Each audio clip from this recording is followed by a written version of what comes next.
Maka saya bukan sama Ustaz Royan, monggo mau tafsir monggo, mau tapi beliau membawa kitab Riyadhus Shalihin juga dibawa.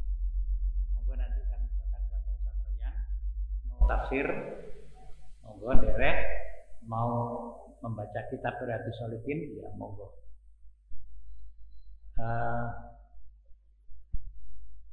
Kalau nanti memang kitabnya panjang dan sebagainya, mungkin bisa jadi program lanjutan dari majelis dakwah. Dan kita jadikan waktu, kita program kajian kitab ini nanti secara berurutan. Kitab-kitab yang panjang itu kan banyak itu kan ada beberapa yang baru sekali tampil dan lain sebagainya. Itu nanti kita evaluasi, lalu kita jadikan program kegiatan dakwah di digital dakwah Al-Fajru. Terima kasih Ustaz Ahmad Royan yang sudah bersorawuh sekaligus dengan membawa peralatan. Marilah majelis sore hari ini kita awali terlebih dahulu basmalah bersama-sama. Bismillahirrahmanirrahim. Mudah-mudahan dengan menyebut asma Allah, mengagungkan asma Allah, ilmu yang kita terima yang mestinya banyak tapi mungkin diringkas oleh Ustaz Royan menjadi ilmu yang bermanfaat untuk kita. Atau mungkin kajian tafsir monggo. Nah, untuk itu waktu sepenuhnya kami aturkan kepada Ustaz Ahmad Royan Kurniawan. Beliau ini sering hadir di Al-Fajru. Biasanya saya kalau ngaturi beliau itu sebagai qori. Pengajian-pengajian PHBI beliau qorinya. Kali ini dia menjadi pemateri. Monggo Ustaz.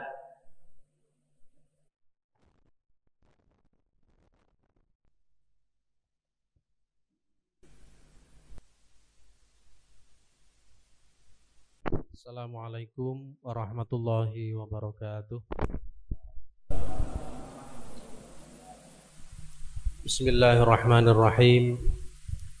Alhamdulillah wassalatu wassalamu ala Rasulillah Sayyidina Maulana Muhammadin wa ala alihi wa sahbihi amma ba'du. Bapak Ibu jamaah Masjid Al-Fajru rahimakumullah.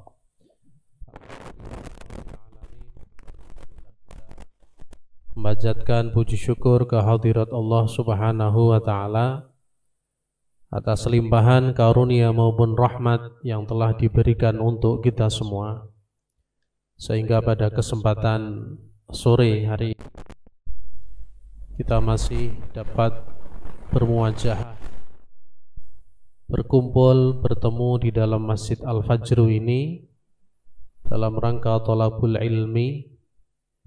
Dan insyaallah pada kesempatan sore hari ini seperti yang disampaikan oleh Bapak Haji Edi tadi, kita akan membaca kitab Riyadhus Shalihin.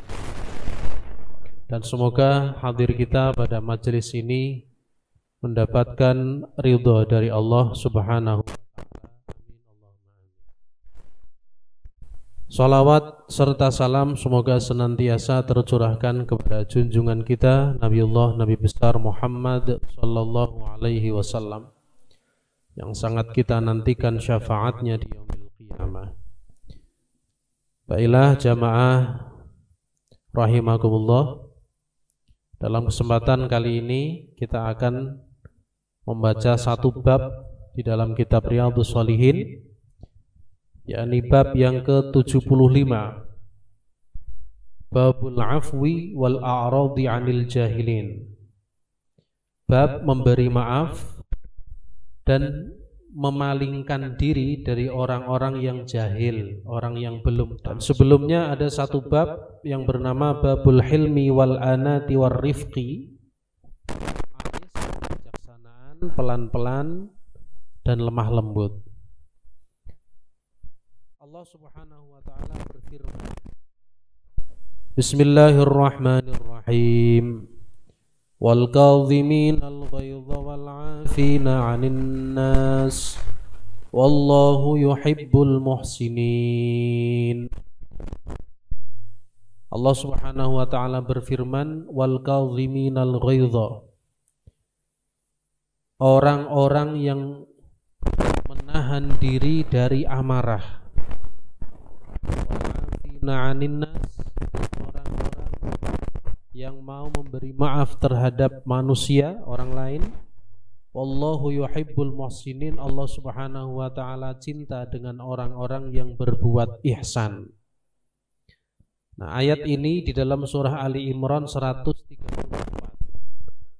Yang awalnya ayat berbunyi wasari'u ila maghfiratin mir rabbikum.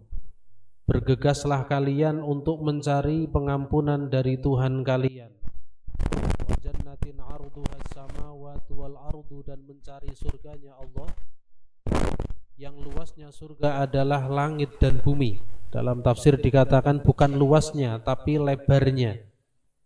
Lebarnya surga antara langit dan bumi, sedangkan panjangnya hanya Allah Subhanahu wa taala yang Maha tahu. Kalau dalam ayat itu dikatakan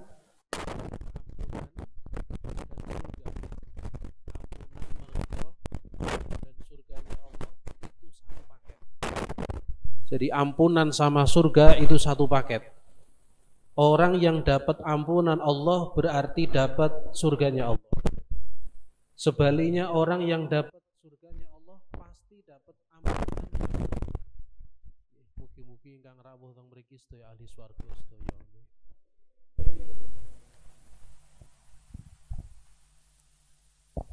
Uiddat lil muttaqin, yang mana surga itu disediakan bagi orang-orang yang bertakwa. Lalu siapa orang yang bertakwa itu? Allah Subhanahu wa taala menjelaskan dalam ayat itu, menjelaskan alladzina yunfiquna fis sarra'i wad dharra'i, yaitu yang pertama ada 3 golongan ini, orang-orang yang berinfak. Infak, enten pertanyaan, infak kalih sedekah niku bentene napa Pak Ustaz? Infak kalih sedekah bentene napa? Sedekah niku nggih infak, infak niku nggih sedekah. Yen infak menika lebih kepada tujuan nggih. Yen sedekah menika lebih kepada amaliyahnya. Ngoten niku. Karena infak nafkah kula jenengan memberi makan anak istri naminipun infak. Lah kok mboten sedekah mawon, nggih tetep sedekah ning wujude dalam bentuk infak. Ning wonten sedekah ingkang mboten infak wonten. Jadi infak itu adalah satu bentuk dari sedekah. Maka sedekah yang lebih luas. Sebab sedekah wonten wajib wonten sunnah. Sedekah wajib seperti membayar zakat, seperti infak kepada keluarga. Terus melih sedekah ingkang sunnah, yaitu sedekah kados kula jenengan pikantuk rezeki rotok jembar, anak bojone biasane dahare mung tempe kalih kecap ya tukokne pitik. Pitik napa ayam? Pitik napa ayam? Bentene napa? Ayam niku sak ngertos kula saged digathukne kalih mie nggih. Mie pitik ngoten sing ngajeng tuku wedi. Alladzina yunfiquna, orang yang mau berinfak, dalam tanda kutip yang mau bersedekah. Fis sarra'i wad dharra'i, dalam keadaan seneng maupun dalam keadaan susah.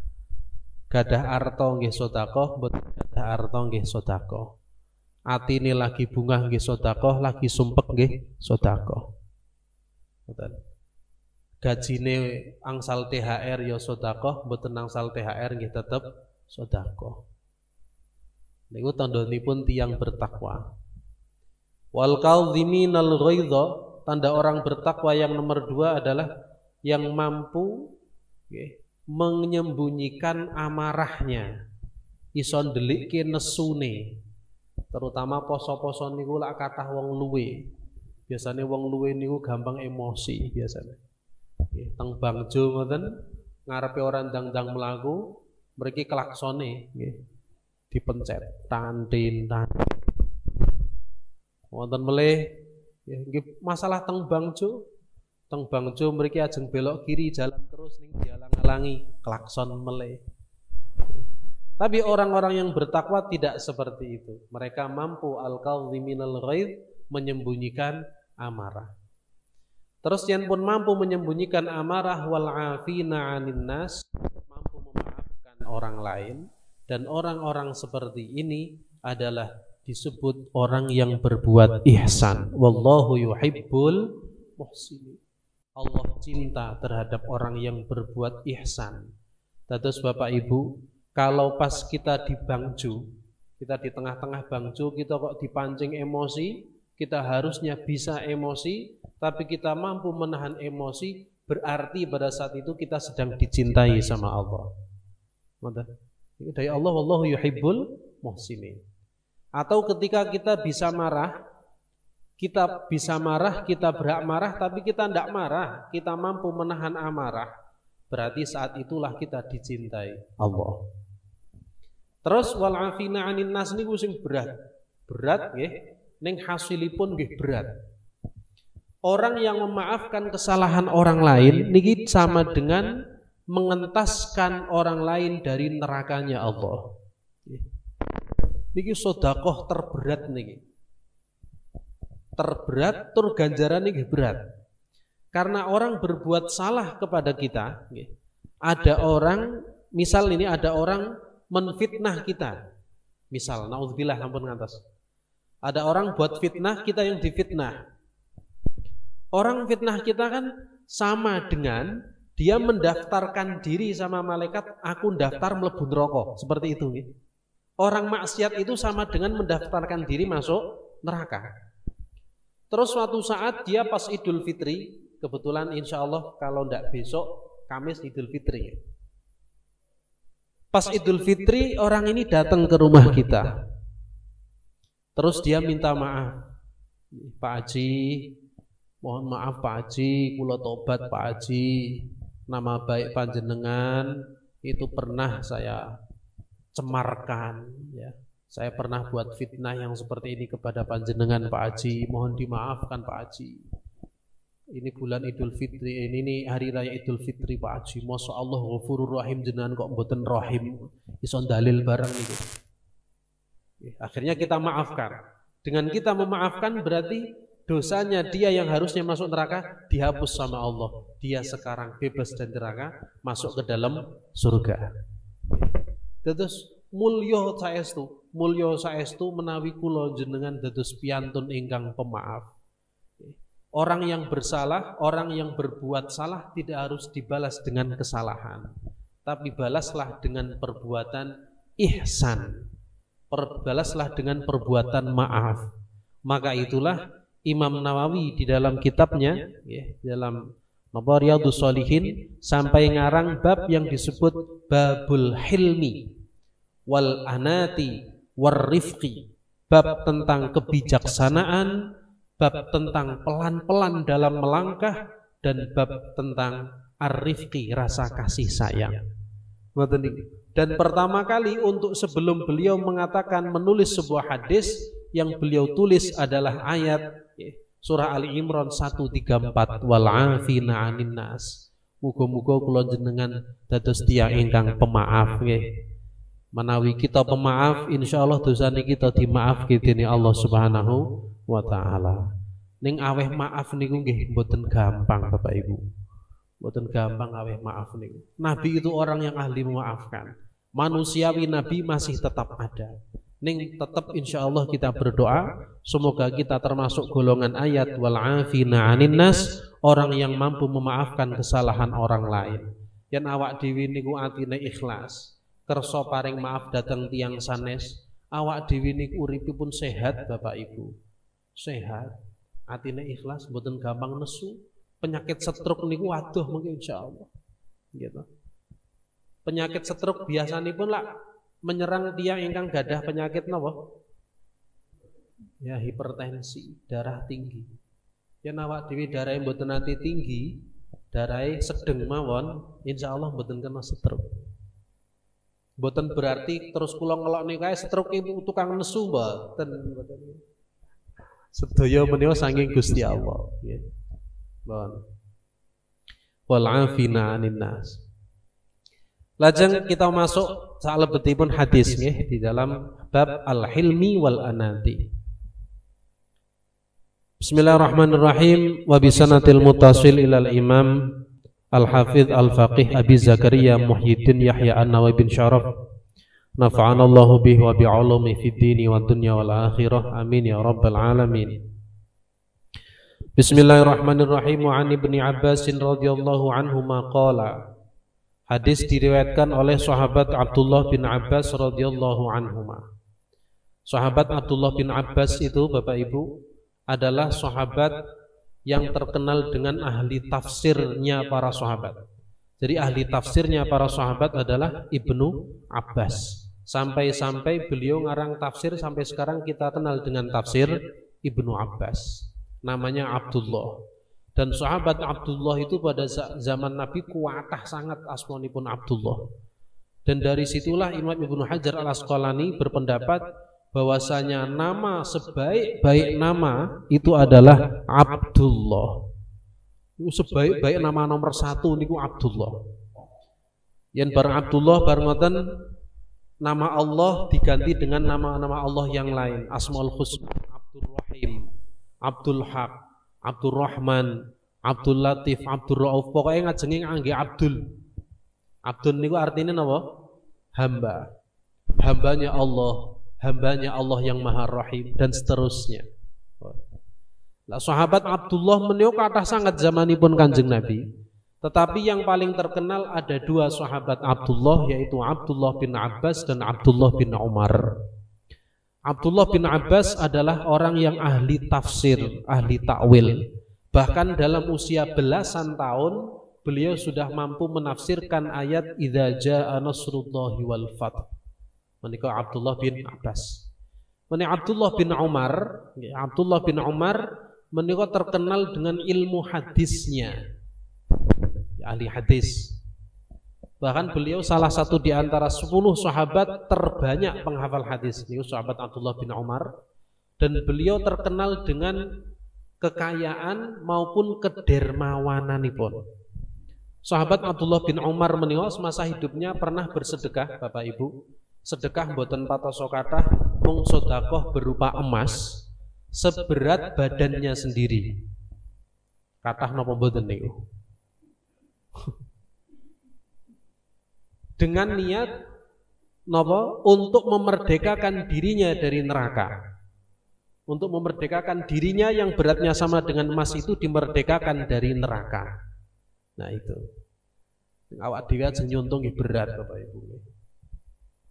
Nah, menika hadis diriwayatkan oleh sahabat Abdullah bin Abbas. Rasulullah SAW bersabda kepada seorang yang bernama Asyaj Abdul Qais, wahai Asyaj, inna fika khoslatain yuhibbuhumallah. Wahai Asyaj, ketahuilah kau mempunyai 2 sifat yang dicintai oleh Allah. 2 sifat yang dicintai Allah, yaitu al-hilmu wal anatu, kebijaksanaan dan pelan-pelan, tidak tergesa-gesa. Lawan kata tergesa-gesa napa nggih? Napa? Slow. Alon-alon nggih. Pelan-pelan. Nggih. Nggih, slow niku wau nggih. Alon. Boten berarti slow menika kelemek niku boten, bedakan nggih. Terus bergegas kesusu menika boten sae. Nggih, kesusu menika bagian dari syaitan. Nah, menika sahabat Asyaj dilem teng Kanjeng Nabi, kau mempunyai 2 sifat yang dicintai Allah, yaitu sifat berupa al-hilmu, kebijaksanaan, dan slow, alon-alon. Rasulullah SAW ngendika, innar rifqa la yakunu fi syai'in illa zanahu. Kebijaksanaan itu di dalam memutuskan suatu hal, kebijaksanaan dalam memutuskan suatu hal itu akan menjadi perhiasan kepada orang yang memutuskan hal tersebut.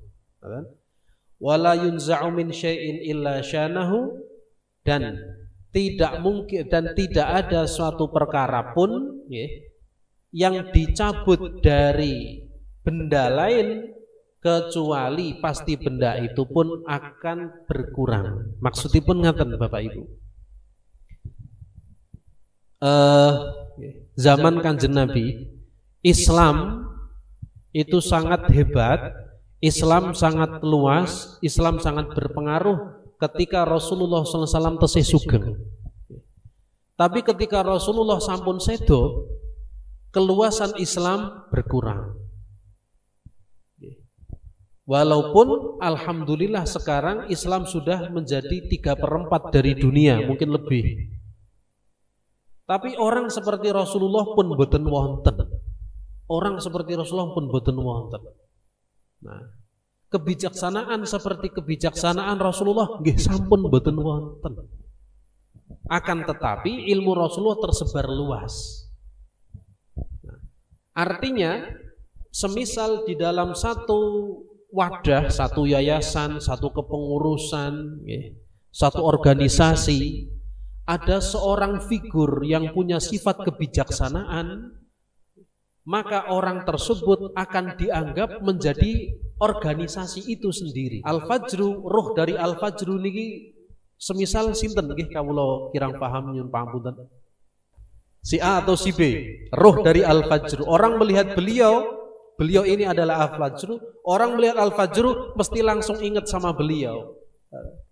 Nah, ketika beliau tidak ada, maka roh dari Al-Fajru itu pun berkurang. Itulah yang disebut dengan kebijaksanaan. Kebijaksanaan itu adalah akhlakun nubuwah, akhlaknya kenabian yang melekat di dalam hati. Dadi sebuah kebijaksanaan itu mboten saged dipamerke, Bapak Ibu. Kebijaksanaan itu tidak bisa untuk mewah-mewahan, mboten saged.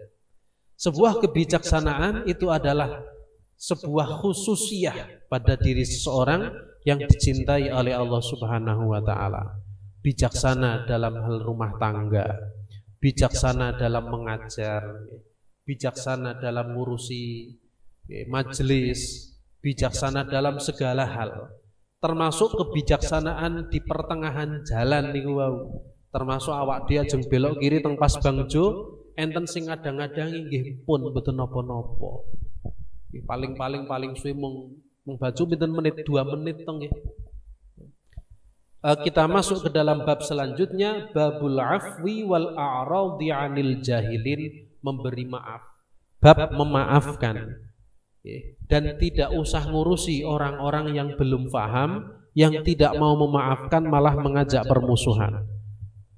Allah Subhanahu wa taala dawuh, khudhil afwa wa'mul bil 'urfi wa'rid 'anil jahilin. Jadilah engkau orang yang pemaaf. Perintahlah orang dengan kebaikan-kebaikan. Dan jangan pedulikan orang-orang yang belum paham, orang-orang yang bodoh niku belum paham tentang arti dari sebuah kemaafan, arti dari sebuah maaf. Maaf menika nggih, maaf musuh niku saged dados sedulur Bapak Ibu. Leres napa mboten? Maaf sing waune melarat iso dadi sugih. Maaf sing waune seret rezekine saged dados lancar rezekine. Dengan maaf sing waune mboten saged sare terus dadi saged sare. Dengan kata maaf waune sing sakit bertahun-tahun mendadak dados sehat. Nikulah maaf. Lajeng dipun riwayataken Siti Aisyah ngendika, wa an Aisyah radhiyallahu anha qalat lin Nabi. Siti Aisyah ngendika dumateng Kanjeng Nabi sallallahu alaihi wasallam, matur dhateng Kanjeng Nabi, ya Rasulullah, hal ata alaika yaumun kana asyadda min yaumi Uhudin. Wahai Rasulullah, apakah ada hari yang paling berat dalam hidupmu daripada hari perang Uhud ya Rasulullah. Insyaallah Bapak Ibu sampun nate midhangetaken kisah perang Uhud nggih insyaallah nggih. Perang Uhud adalah perang kekalahan Islam. Perang kekalahan Islam di mana bahkan Rasulullah diisukan wafat, terbunuh di dalam perang Uhud. Para sahabat, ratusan sahabat bahkan banyak yang gugur di medan perang Uhud. Banyak para penghafal Quran yang gugur di dalam medan perang Uhud. Dan di dalam perang Uhud ini pun sebuah pelajaran penting. Allah memberi peringatan, senajan kalian itu para sahabatnya Nabi, di bawah cintanya Allah, di bawah perlindungan Allah, tapi buang jauh-jauh sifat sombong, rakus sama harta, itu yang membuat kekalahan pasukan muslimin. Niki pada perang Uhud bahkan ngapunten wajone Kanjeng Nabi menika pecah. Gigi Rasulullah pecah. Lebih dari 70 luka di badan Rasulullah pada perang Uhud. Rasulullah ngantos pingsan barang nopo. Siti Aisyah bertanya, apakah ada hari yang lebih berat daripada hari perang Uhud ya Rasulullah? Qala laqad laqitu min qaumiki wa kana ashaddu ma laqitu minhum yaumal aqabah idh aradtu nafsi ala ibni abdi Yalil bin Abdi Kulal. Ini kira dipanjang seketik. Kanjeng Nabi lajeng dawuh mekaten, begini wahai Aisyah, laqad laqitu min qaumik, pernah suatu ketika aku bertemu dengan kaummu. Wa kana ashaddu ma laqitu minhum yaumal aqabah idh aradtu nafsi ala ibni Abdi Yalil bin Abdi Kulal.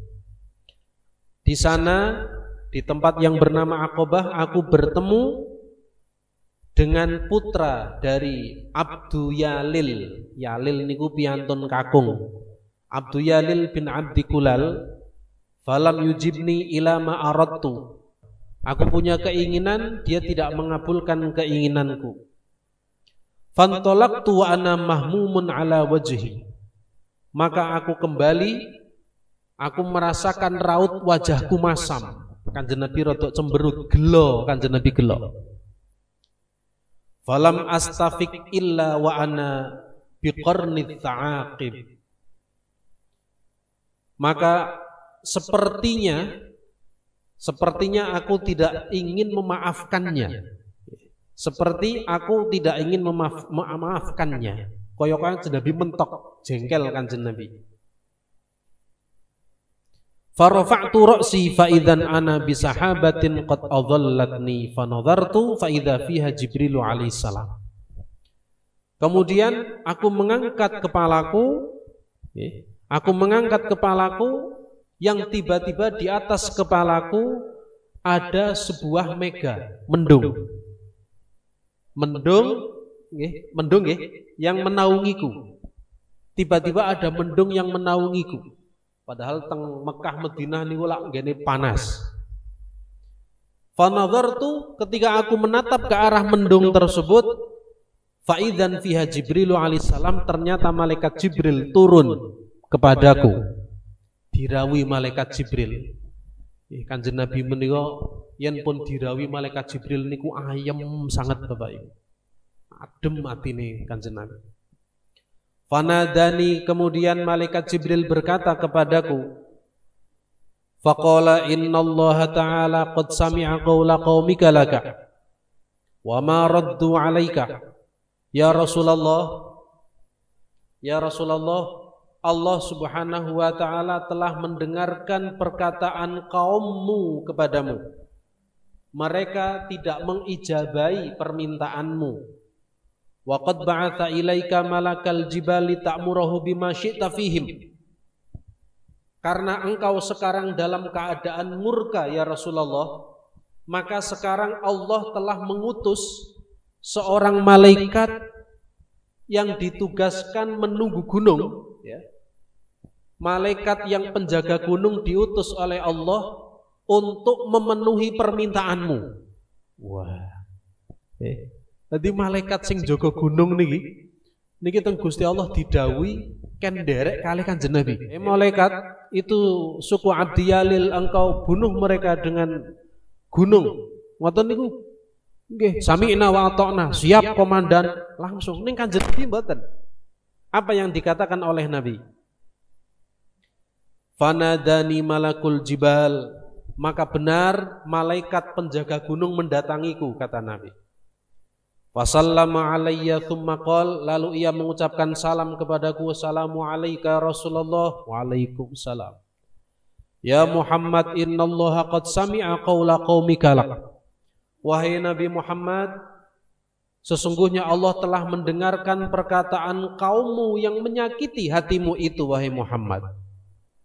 Wa ana malakul jibal, saya adalah malaikat penjaga gunung. Wa qad ba'athani rabbi ilaika lita'murani bi amrik. Allah telah mengutusku ke sini untuk menuruti perintahmu jika engkau menginginkan sesuatu. Fama syi'ta, maka apa yang engkau mau wahai Nabi Muhammad? Wah niki kula jenengan yen pas jengkel malaikat sing jaga gunung teko ngeten niki pripun Bapak Ibu? Wah nggih. Ana wong utang karo awak dhewe 3 tahun mboten ndang bayar utange. Malaikat sing jaga gunung teko. Pak Haji, kula sing jaga gunung. Gusti Allah mireng, Gusti Allah perso enten wong utang kalih jenengan mboten ndang nglunasi Pak Haji. Jenengan nyuwun napa Pak Haji? Wah. Ning tipe-tipe awak dhewe ngeten ora ditekani malaikat niku mboten. Fama syi'ta, apa yang kau kehendaki wahai Rasulullah? In syi'ta atbaqtu alaihim al-akhsyayain. Kanjeng Nabi dereng ngendika napa-napa. Mendel mawon Kanjeng Nabi. Mendel mawon. Malaikat penjaga gunung malah menawarkan jasanipun. Ya Rasulullah, in syi'ta, jika engkau mau, jika engkau memberi izin ya Rasulullah, atbaqtu alaihimul akhsyayain. Aku akan mengangkat gunung besar yang ada di sekitar sini. Aku letakkan, aku turunkan kepada di atas kepala-kepala mereka semua. Ngoten niku.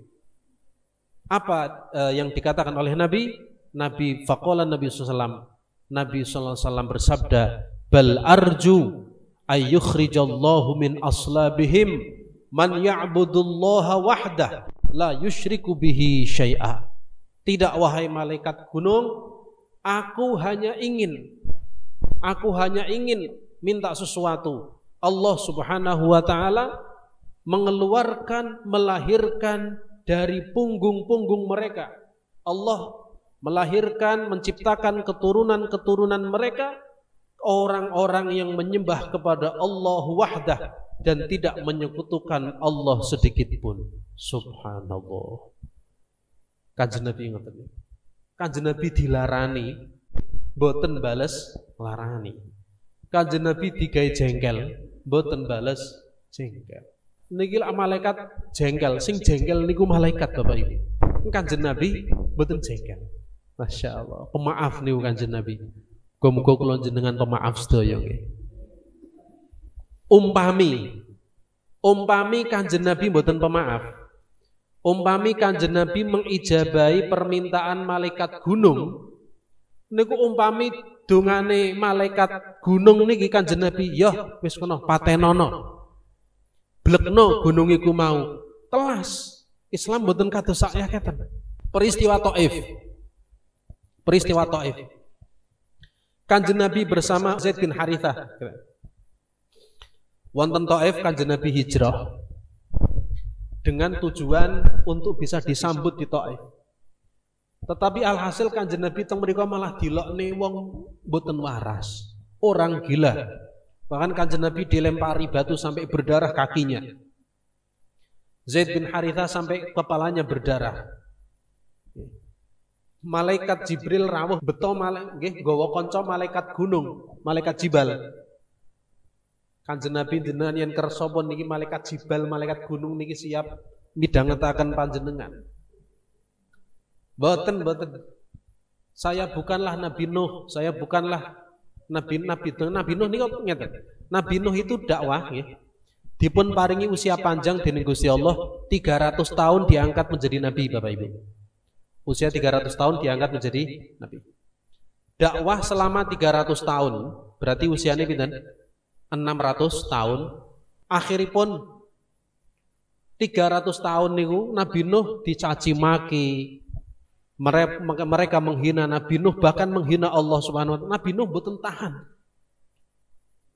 Rabbi la tadhar 'alal ardi minal kafirina dayyara. Wahai Tuhanku, la tadhar, jangan kau tinggalkan.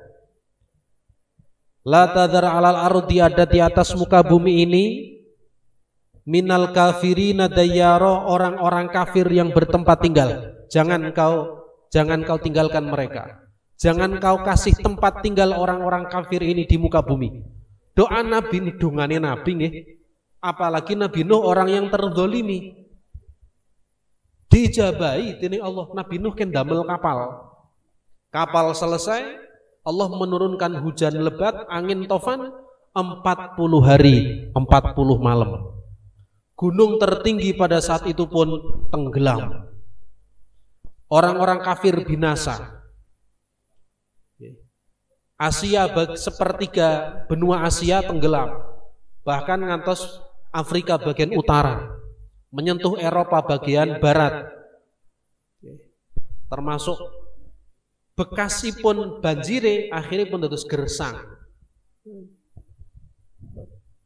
Umpami Kanjeng Nabi, mari jaminan nggih. Kurang 6 menit nggih. Seumpama Kanjeng Nabi doanya sama dengan Nabi Nuh, kemungkinan Masjid Al-Fajr niki mboten wonten Bapak Ibu. Kalau Kanjeng Nabi menika doanipun, ya Allah binasakan orang-orang Taif ini, tekan dina niki mboten enten Universitas Taif, mboten enten. Masjid Taif mboten enten. Itulah karena pemaafnya Nabi. Nabi jabe Nabi napa? Wahai malaikat Jibril, sampaikan kepada Allah Subhanahu wa taala, ya Allah, Allahumma ighfir qaumi. Ya Allah, ampuni kaumku. Fa innahum la ya'lamun. Mereka itu hanya belum paham ya Allah. Mereka belum tahu. Aku hanya ingin ya Allah lahirkan dari tulang punggung mereka, lahirkan dari rahim-rahim orang tua mereka, lahirkan dari mereka seorang anak keturunan yang soleh-solehah, yang selalu menyembah kepadamu ya Allah.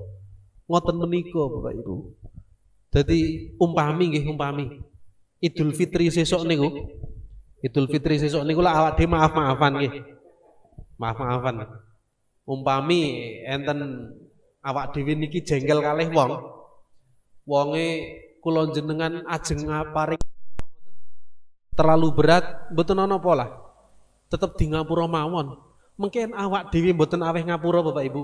Dikhawatirkan permusuhan itu mengke saged tekan anak putune awak dhewe. Leres napa mboten? Enten wong salah karo awak dhewe. Jodaan kali awak dhewe. Nggih, awak dhewe kei maaf mawon. Yen mboten kei maaf, itu nanti permusuhan bisa sampai anak cucu kita. Saestu. Monggo sing jembar dadane. Sing jembar dadane. Dengan jembar dodo, pun toh insyaallah kehidupan keharmonisan akan terbentuk di seluruh dunia. Dan kita sebagai pemaaf, swarga niku ngarep-ngarep awak dhewe. Amin Allahumma amin. Insyaallah saged nggih Bapak Ibu nggih. Jadilah kita menjadi seorang pemaaf. Insyaallah Allahumma amin. Alhamdulillahirabbil alamin. Satu kalau rumiyin nalika kita matur kalih Bapak Haji Edi niku kula sempet gadah unek-unek badhe maos kitab naminipun Syaraful Mustafa. Syaraful Mustafa niku tarikh nabawiyah, sejarah Nabi, bahkan jauh sebelum Nabi diutus, 1000 tahun sebelum Nabi lahir niku sampun wonten ingkang iman. Raja Tuba, Raja Yaman pertama kali adalah pertama kali yang menyelambui Ka'bah. Beliau yang mengirimkan surat 1000 tahun sebelum Nabi lahir. Bahkan sampai ada orang setelah wafatnya Nabi Sulaiman, namanya Imam Baluqiyah, keluar dari rumah mencari Kanjeng Nabi, nyasar ngantos dumugi langit kesekian, ketemu dengan para malaikat untuk mencari. Itu Syaraful Mustafa, insya Allah nanti di lain kesempatan, walaupun cuma sedikit, insya Allah kapan-kapan kita dipertemukan lagi oleh Allah dalam keadaan sehat walafiat, dan semoga apapun yang sudah kita pelajari bermanfaat untuk diri kita semuanya dan kita mampu mengamalkannya, dan yang paling penting semoga kita mampu mencontoh akhlak Kanjeng Nabi Muhammad SAW sebagai orang yang pemaaf, dan insya Allah dosa-dosa kita pun dimaafkan oleh Allah Subhanahu wa Ta'ala. Maka itulah yang disebut dengan sebuah kemenangan pada hari raya Idul Fitri. Semoga kita dijadikan al-aidin, al-faizin, al-makbulin, amin ya rabbal alamin. Demikian Bapak Ibu yang dapat kami sampaikan. Kurang 1-2 menit melih kita istirahat sejenak, santai-santai rumiyin kalian nunggu maghrib, mungkin kalau yang perlu wudu-wudu mengatakan lebih mohon maaf. Hadanallahu wa iyyakum wal afu minkum. Assalamualaikum warahmatullahi wabarakatuh.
Allahu Akbar.